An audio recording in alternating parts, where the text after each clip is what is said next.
Hi, my name is Robert. Please read the comments in the About section of this video. It has valuable information and updates. My YouTube channel has a disclaimer video that I encourage you to watch. And please like, share, and subscribe. I hope you found what you're looking for. Thank you very much for watching. Started out today taking Mom to the dentist. So now I have a few minutes before she has to return to the dentist. So I went and grabbed my blue wagon. The neighbor that I loaned it to indicated she heard some grinding noise, which may be the brakes. I believe the brakes are due on this car, but let me take a closer look.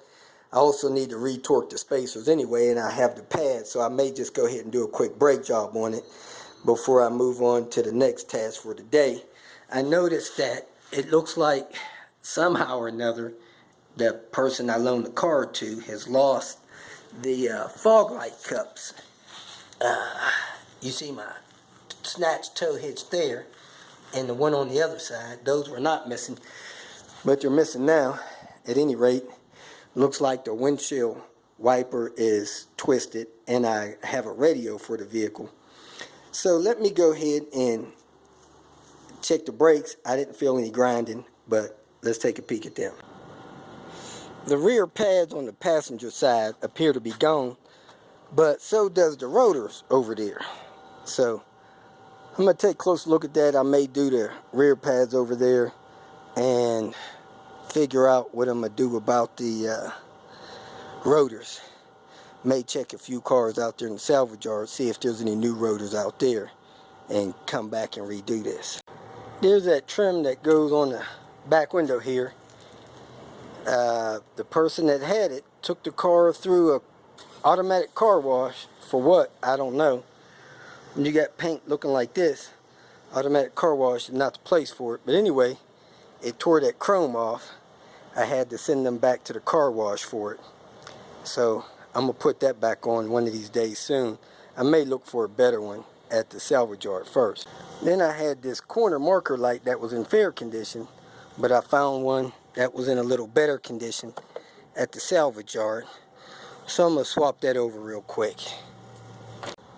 As you can see, there's two screws at the bottom, one screw near the top. I believe they're 8mm. Real hard to get to the ones down there on the bottom. So what you want to do is pull this floor panel up here and access them through those two holes right there with extensions. First thing you do is come inside the back of the vehicle, take a screwdriver or something, and pry this panel right here out. It just pops out away from the corner carpeted piece. Take the screwdriver, put it in there, and just pry the piece apart. It's pretty difficult not to drop and lose those two lower nuts, so either try to magnetize your socket or put some plastic on it, push it in there like that, so that when you push it over the nut will kind of hold in it so you can guide it out. Other than that, you're going to drop them down in there and be fishing them out with a magnet. Once you have your 3 nuts loose, go ahead and push the assembly off of the body of the car from the inside, pushing the light sockets out, and then you'll see several wires that plug into it. You have one here, one here, one here, one here, one here, one there. So that's 1, 2, 3, 4, 5, 6 that you'll have to transfer over. On the newer vehicles, you got one plug that connects them all, and some of the sedans as well. Once you have it hanging out, some of them are color coded like that there. I'm not sure if that's a Volvo thing or not, but if you don't have them color coded, go ahead and swap them over one by one so you don't get them mixed up. I use a screwdriver to push the leads off. You could use something else you like, but I just put it in the edge and twist it to get it started to come off. So take them off one by one. Once you have all your wires connected, go back inside and push that assembly in place and secure your 3 nuts back on. You could test the light bulbs with an ohm meter if you like before you get them in. It's easier to replace the light bulbs when they're out here than when they get installed in the car. After you got the light assembly secure, you want to go up front and test them flashers, reverse, brake light. And after that's done, you're going to put this panel back in place, put the floor panel back in place, and you're all done. Now I'm going to pull this wheel, take a closer look at these brake pads, probably go ahead and replace them. And I didn't see my 740 jack, so I'm going to use that 850 jack and put a jack stand under it. I'm also going to set the parking brake, and I'm going to put something behind the wheels on this side to prevent the car from rolling. These are very easy pads to replace. You pop these two pins through, pull them out, pull the pads out from behind, compress the calipers, put the new pads in, and put the pins back in. So let me go ahead and pop those pins out. This is the driver's side brake pad. It had a decent amount of meat left on it. They weren't bad. But the pads on the passenger side were pretty much gone. And this one was just at the point of being metal to metal. Pretty much no pad left on that. That's probably what the neighbor heard starting to grind.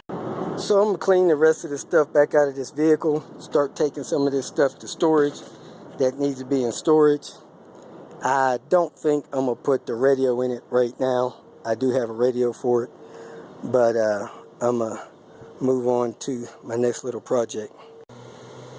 Alright, I got the interior put back together, the rear brakes done, the center console stuff put back together except for the radio, and I got the windshield washer, the windshield wiper tightened. So I'm going to move this car back over to the neighbor, let them have it. Hopefully they'll get their vehicle fixed in a few days and I get it back. Here's all the stuff that was in the back of that blue wagon, except for my toolbox. When Buster Brown sees it, he always asks me, "You moving? Man, are you moving?" Well, I've run out of time for my early afternoon tinkering. So I'm going to go home, have lunch, and take my mother-in-law to her dentist appointment. Maybe later, I'll come back and shoot a video of Peaches down there. But for right now, I got to run. Robert. Tip of the day. If you have Jay working on your car and it doesn't start, he probably forgot to put the computers back in. Starting out today at the deliverer, still doing warranty work. The AC compressor doesn't want to kick back on when it is extremely hot outside. Of course, that's no fun in this type of weather. It's supposed to be 97 today, so I'm going to make sure the compressor's shimmed. If that's shimmed in a proper way with a proper gap, I'm probably going to send it to an AC guy to see if he could troubleshoot it. Maybe some sensor or something is stuck, or somebody messed up the temp sensor in the roof or something when they did the headliner. But hopefully it's the compressor shim is not close enough with the zip ties. Yeah, that gap still seems a little wide, so let me re-shim that with the zip ties and see if I can get that a little closer all the way around and help this thing so that it won't kick out on her.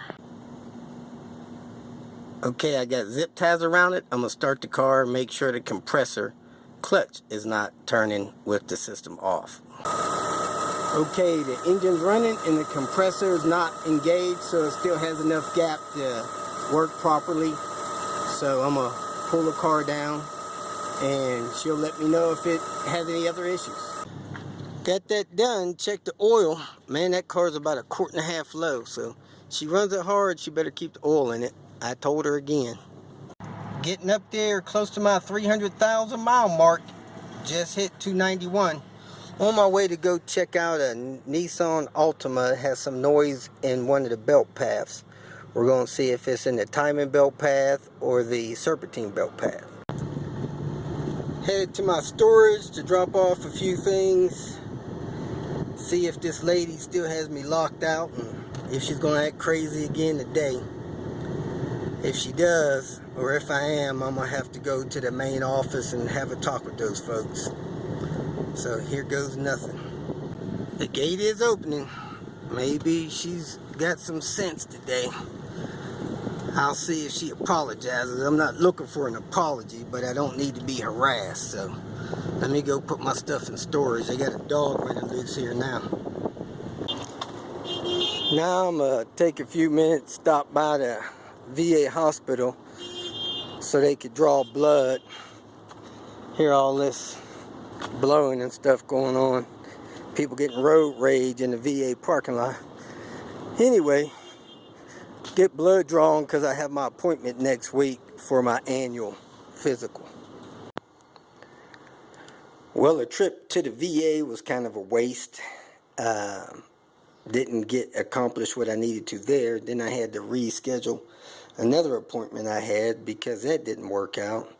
I went by a shop to check on getting some things done with my car before my trip. That didn't pan out, so I left those folks a message.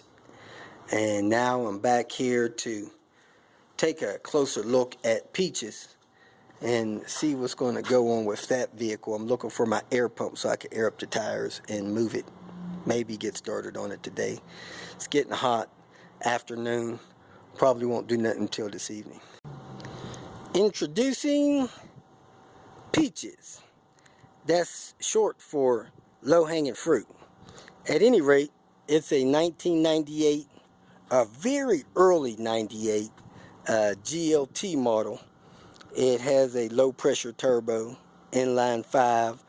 It seems to be loaded, and the previous owner was told that it had a bad turbo because it wouldn't drive. It was only going like very, very slow. So he had an estimate of $2,800 to fix that, and he bowed out because it was an old car and he was a little bit afraid of it. So after putting it around his apartment parking lot for a few years, he decided to put it on Craigslist to sell it.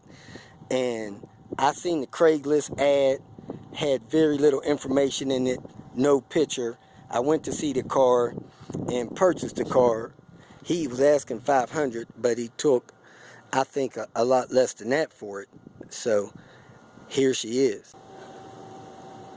In my process of troubleshooting, I took a few things loose and checked a few things out and realized that the radiator was hanging down that much.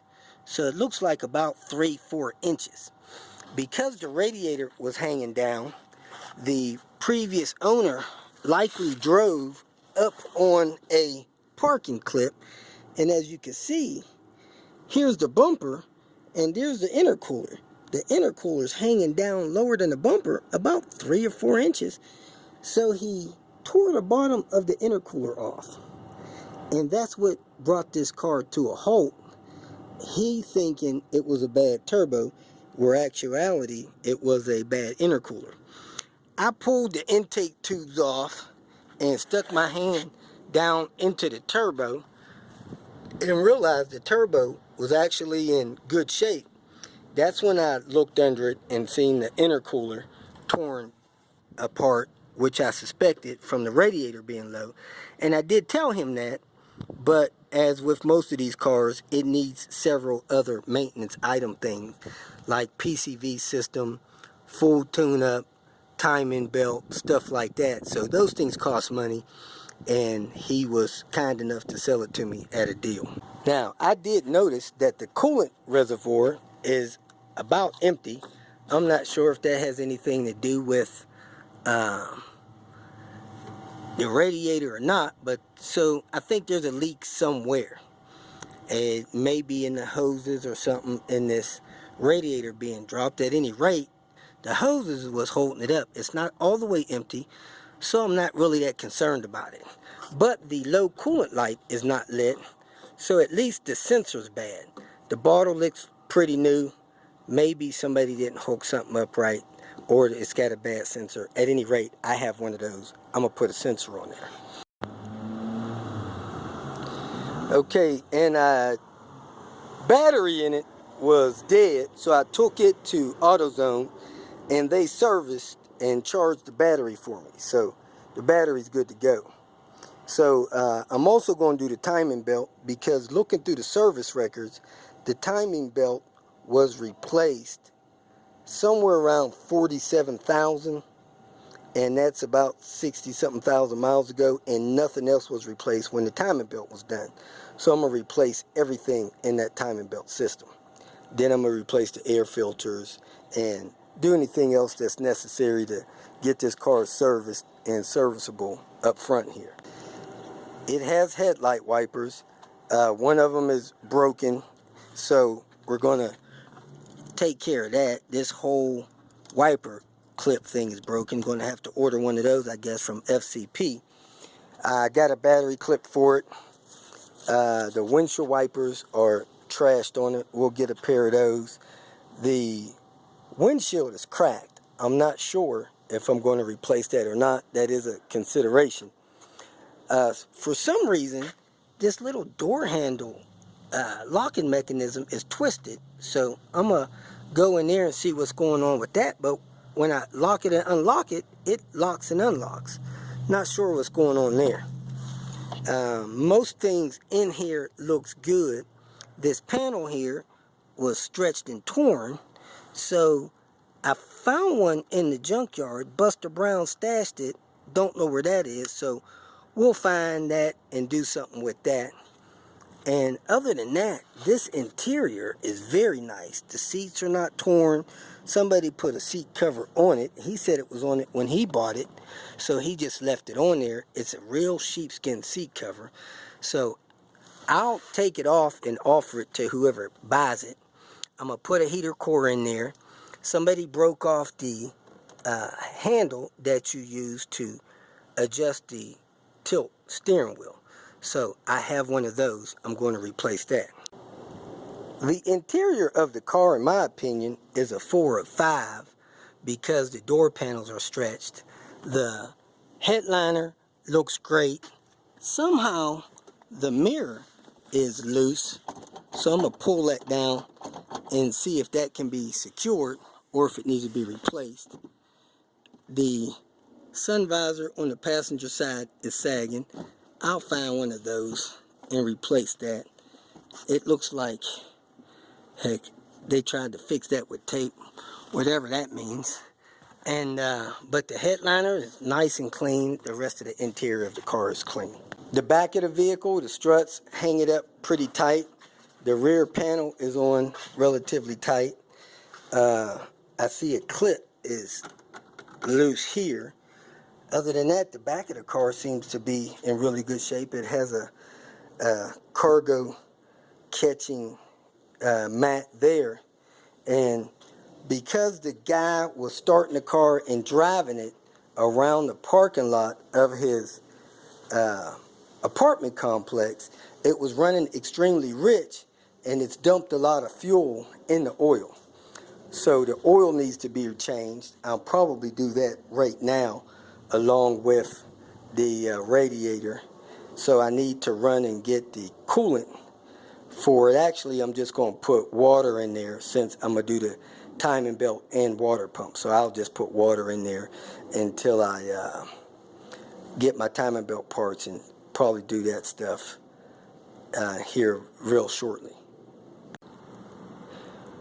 With the heat the way it is and everything, I don't think I want to do that in this sun and heat. So depending on what time it is, I'm probably going to take a lunch break, go check on my wife, visit grandmother, come back a little later, maybe 2-3 hours from now, and replace the intercooler.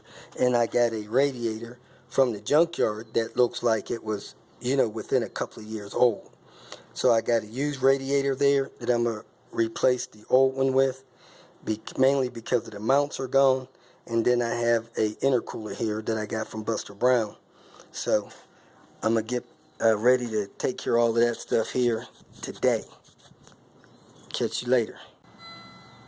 Yeah, this vehicle says it's 100 degrees. It's 1:38 in the afternoon. I'm going to shut it down for a few hours and come back and try to put some work in on it, maybe around 4 o'clock or so. I'm back at Peaches today.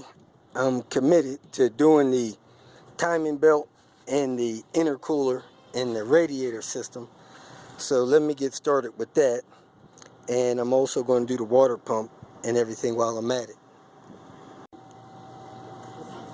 When I was driving and trying to move the car, it really didn't want to drive no more because it wasn't getting air, mostly fuel.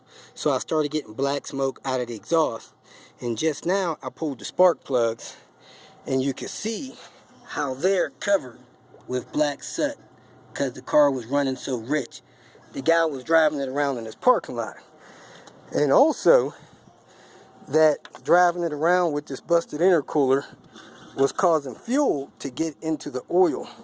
So if you look there, that oil looks black as coal and it's got a lot of gas in there. So oil needs to be drained immediately and replaced.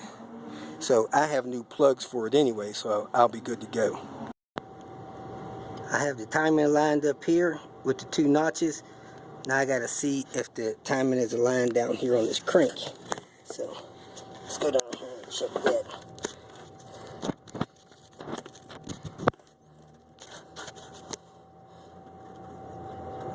And it's pretty much perfect, as close as it could be.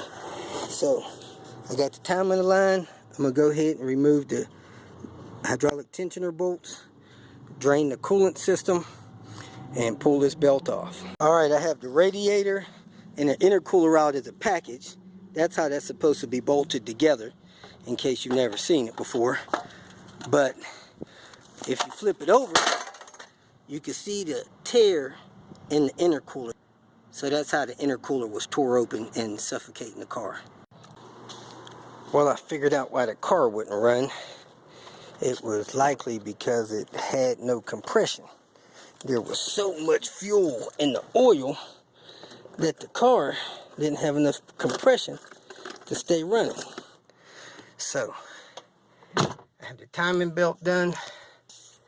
I have the turbo tubes hooked up. So let's see if we can get this thing to start and run smooth till we park it. The car has no serpentine belt. That's why we have all these lights. But it's purring like a kitten right now, which is good. So I'm gonna go ahead and park it.